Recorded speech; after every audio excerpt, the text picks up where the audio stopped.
principalmente por causa do seu filho. Sim. Então você vai entender muito bem sobre esse assunto pela questão do Noah e pela especialização, né? Na verdade, assim, eu acho que eu fico vagando por muito tempo até a gente encontrar o caminho de Deus, né? E esse andar vagaroso, ele acontece por muitos fatores. Talvez a família poderia te aproximar desse caminho, e aí eu falo muito isso porque, inicialmente, quando eu começo a viver uma vida um pouco mais cristã, um pouco não, a gente tem que viver muita vida cristã, né? Eu faço isso principalmente pela minha família. Eu costumo falar para as pessoas que, assim, para você que está vivendo, às vezes, a vida mundana, sabe, peregrinando aí para qualquer caminho que não seja o caminho de Deus, para se criar intimidade precisa de muito relacionamento, precisa de muita repetição, precisa de muita execução. E a pessoa às vezes vai um dia na igreja, uma semana, aí fica um ano, ou ele fala, não, mas eu me batizei, eu sou católico. Mas você é católico, mas você não vai na igreja tem um ano, tem 6 meses. Não, você não é católico, não. É até vergonhoso você falar isso, porque você desonra o católico. Sim. Quando a gente pensa assim, eu sou cristão, eu sou evangélico, eu sou católico, a gente está falando aqui de uma entidade. Do cristianismo. Do cristianismo, de uma pessoa que vive para honra e glória do Senhor, né? Sim. Então, inicialmente, eu faço isso pela minha família.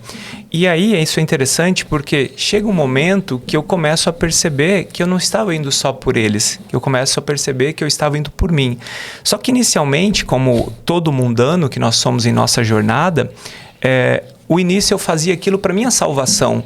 E eu comecei a perceber que não é para a minha salvação que eu tenho que prestar toda essa honra e glória a Ele. Eu tenho que fazer para a honra e glória dele, porque minha salvação ela já foi conquistada. Exato. Eu já tenho essa salvação.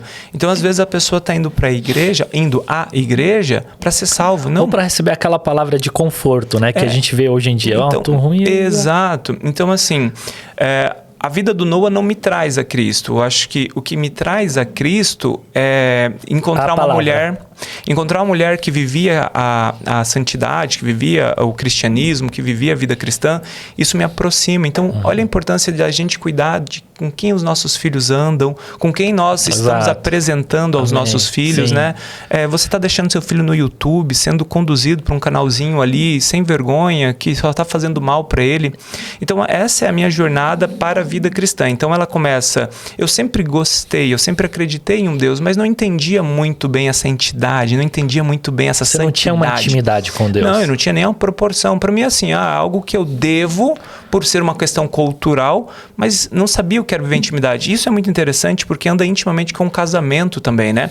Quando a gente começa o casamento, para quem vem de um mundo, o que é viver de um mundo? É um homem que não respeita as mulheres, que qualquer mulher ali é um objeto muito mais sexual do que um objeto de relacionamento e tudo mais.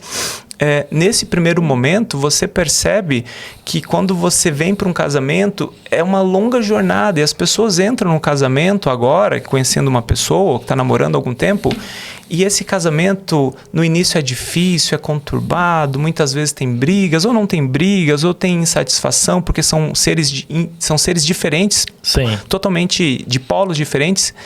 E isso, com o tempo, você fala, nossa, meu casamento agora com 5 anos é melhor do que quando tinha 2. Quando você chega com 10 anos de casamento, você fala, cara, isso aqui que é casamento? E aí isso é interessante porque muitas pessoas não chegam com 5 anos, não chegam aos 10 anos, e aí não vivem a intimidade. Então eu faço essa analogia, talvez a vida com Cristo é exatamente essa. A pessoa que está chegando a pessoa que está chegando ali naquele primeiro momento, ela fala, nossa, mas será que é isso mesmo? Isso é viver em Cristo?